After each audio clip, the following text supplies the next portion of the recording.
कि जिसको हम याद करते हैं वह भी हमको याद करता है।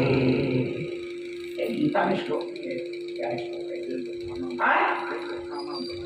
ये यथा मां प्रवर्तते है, एकदम सही है।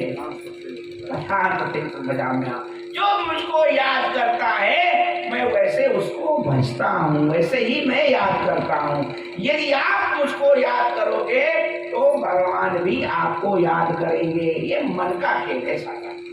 अगर आप याद करोगे तो कहते याद का उल्टा क्या होता है बताओ? नहीं, याद का उल्टा क्या? दया। दया है। अगर आप भगवान को याद करोगे तो भगवान आपको उल्टा दया करेगा, कृपा करेगा। यही तो बोल मतलब याद का उल्टा दया। तो भगवान अगर इधर से आपने याद किया तो उसने याद किया तो इसको दया करेगा, करुणा करेगा, वात्सल्य बरसाएगा। ये उद्धव जी, ये जो गोपिकाएं हैं ना वो मेरे को याद करती हैं, इसलिए मैं रात भर सो नहीं पाता। मैं रात भर सो नहीं पाता हूँ, मेरा तो मन नहीं लगता है। तो उन्होंने कहा तुम चिंता ना करो, थोड़ा संक्षेप में कहते, लंबा प्रसंग है। कहा कि तुम चिंता ना करो, मैं ब्रज को जाता हूँ और उनको समझा करके आता हूँ, और जो है तुम तो ये रोटी वोटी खाओ, मस्ती करो। कहा ऐसे तुम नहीं जाओगे, अगर ऐसे जाओगे तो वो तुमको पहचानेगी कैसे? तो ऐसा करो, ये मेरी जो मेरा वस्त्र है, ये जो मेरा मोर मुकुट है, ये सारा तुम लेकर के जाओ, और जो है एक मैं पत्र लिख देता हूँ, इस पत्र के माध्यम से गोपियों को तुम समझाओ। इनको बड़े ज्ञान पे बड़ा समझ रखा। भाई भगवान ने कहा जाओ। अब उद्धव भगवान का रथ लिए, वस्त्र लिए, और वो जो है प्रेम पत्र लिए, और उद्धव जो है अपने ज्ञान के उसमें जो है आए।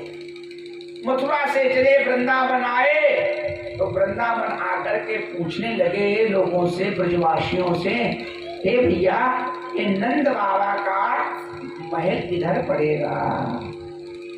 तो ब्रजवासियों ने कहा उद्धव ये जो जल की धारा तुम्हें दिखाई पड़ रही है, कहा ये जो जल की धारा आपको दिखाई पड़ रही है, जो पानी आ रहा नाली जैसा, इसको पकड़ लो, और ये जहां जाकर के समाप्त हो जाए वही नंद बाबा का महल है। इस जल की धारा में ये जो जल बह रहा है, ये जल नहीं है, ये नंद और बाबा के आंसू हैं। ये नंद बाबा के और यशोदा के आंसू हैं। ये ब्रजवासियों के आंसू बह रहे हैं। ये सारे के सारे ब्रजवासी आकर के नंद के घर बैठ करके दिन रात रोते रहते हैं, कृष्ण का स्मरण करते रहते हैं। ये जल धारा जहाँ समाप्त हो जाएगी वहीं आपको नंद का राजमहल प्राप्त होगा। अब तो इनकी बुद्धि का एक स्टेप जो है ना, एक सीढ़ी अपने आप खिसक गई। एक स्थिति जो है, एक पायदान, हिंदी में पायदान बोलते हैं, अंग्रेजी में स्टेप हो गया। तो एक पायदान इनकी बुद्धि अपने आप सटक गई। अरे क्या ऐसा भी हो सकता है? अब इनके अंदर और उत्सुकता बढ़ी। धीरे धीरे ये जब गए तो इन्होंने वही दृश्य देखा कि सारे ब्रजमंडल के वो गोपियां बैठ करके और वहां पर जो है सब अश्रुपात कर रहे थे, कन्हैया को स्मरण कर रहे थे। इन्होंने कहा कि हम यशोदा से मिलना चाहते हैं। तो लोगों ने कहा यशोदा जी वो हैं, लेकिन ऐसे नहीं, बड़े धीमे से यशोदा जी को बुलाइएगा, वो कृष्ण की याद में विक्षिप्त रहती हैं। कृष्ण की याद में जो उनकी मना स्थिति है वो खराब हो गई है। उद्धव जी उद्धव गए, उन्होंने कहा माँ माँ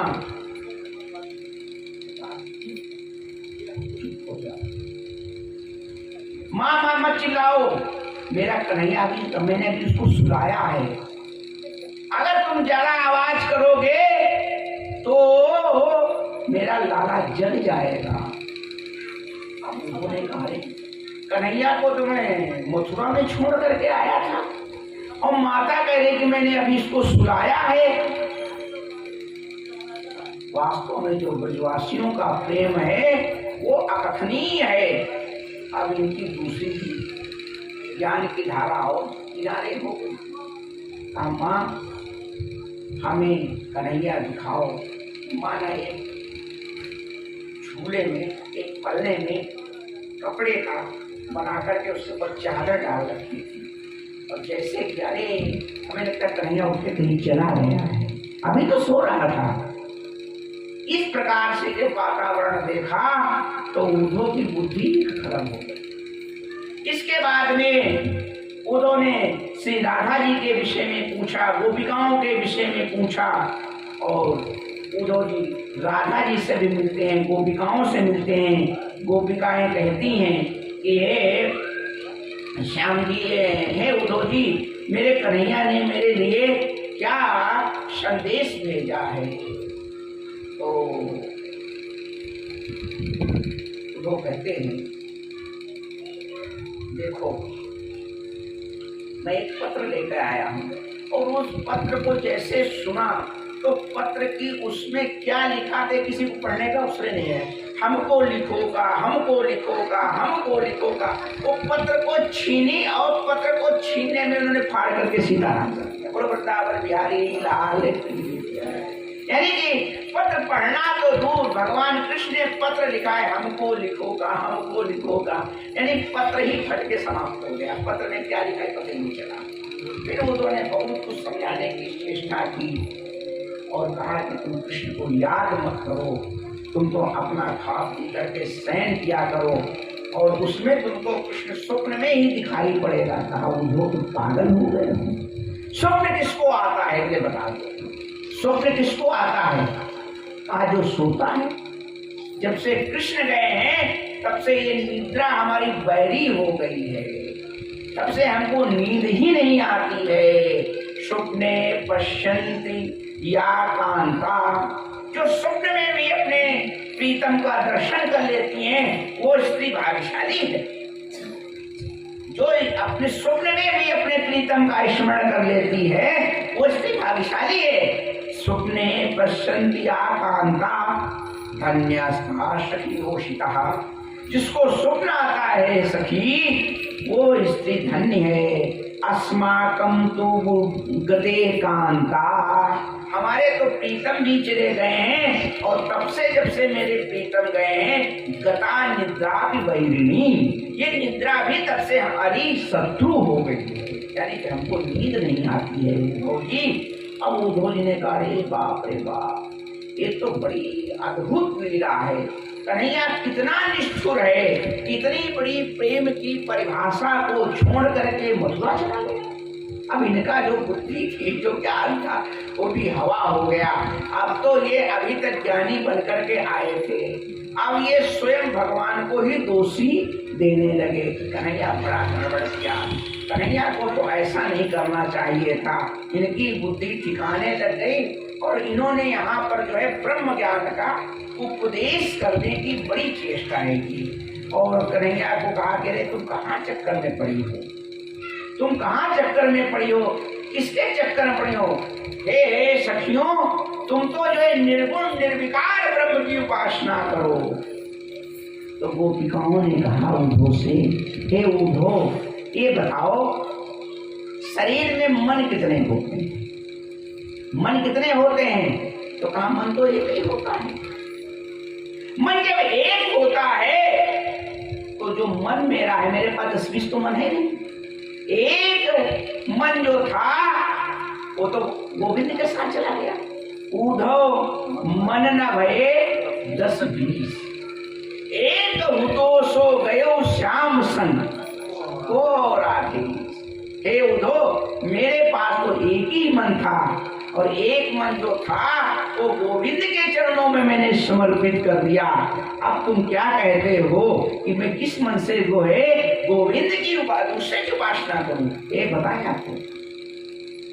भगवान सब कुछ बर्दाश्त करते हैं, ठाकुर जी सब कुछ बर्दाश्त कर सकते हैं, लेकिन ठाकुर जी व्यभिचारी भक्ति नहीं बर्दाश्त करते हैं। भक्ति में व्यभिचार क्या है? कहा एक जो है साध्वी स्त्री जैसे अपने एक पति का जीवन में एक बार जो है वरण करती है, और वो शादी संकल्प लेती में जीते जी दूसरे पति को स्वप्न में भी नहीं, और उसका जितना भी भरण पोषण होता है वो एक ही पति करता है। अगर वो कितना भी गरीब पति हो और अगर उसकी स्त्री उससे कामना करती है तो अपने सामर्थ्य के अनुसार उसका भरण पोषण करता है, नहीं करता है। अगर वो दूसरे से अपेक्षा करने लगे तो बताओ उसकी व्यभिचार माना जाएगा, नहीं माना जाएगा? ठीक इसी प्रकार से भक्ति में भी है। अगर तुमने राम के बन गए और राम के अलावा अगर तुम दूसरे से अपेक्षा करते हो तो ये भक्ति में व्यभिचार कहलाता है। उठो, मेरे भक्ति में व्यभिचार हमें बर्दाश्त नहीं है। उठो, मन न भये तस्वीर एक उठो सो गयो श्याम संग को और आदेश। उठो, मन न भये। मेरे पास एक ही मन था तो मैंने श्याम सुंदर को दे दिया। एक बार क्या हुआ, रहीम जी बहुत योग्य थे और उन्होंने भी भगवान कृष्ण की भक्ति में बहुत कुछ लिखा। एक घड़ी को उतारते भाग रही है, भाई आज अगर थोड़ी सी देर हो जाए ना तो लोग थोड़ी देर बैठना, क्यों? वैसे हम तो समय से कथा शुरू करते हैं, समय से बंद कर देते हैं। लेकिन अब क्या बताएं, कथाएं आती कहती हमें कहो हमें कहो, अरे कितनी कथा करें, लेकिन 8-10-15 मिनट देर हो जाएगी। इसलिए तुम लोग खाली आज ही की बात है, कल हम थोड़ा जल्दी भी छोड़ देंगे, ठीक 8 बजे छोड़, कल हमको रात में जाना भी पड़ेगा क्योंकि कथा तो कल पूरी होगी। कथा पूरी करके फिर रात में जाएंगे, परसों तो कुछ काम हवन के लिए पंडित जी रुकेंगे। अस्तु, तो आज थोड़ी देर हो जाए ना तो थोड़ा बैठना, थोड़ा आधा घंटा देर में रोटी खा लेना जाकर है। रोटी खा के सोने तो है, क्यों?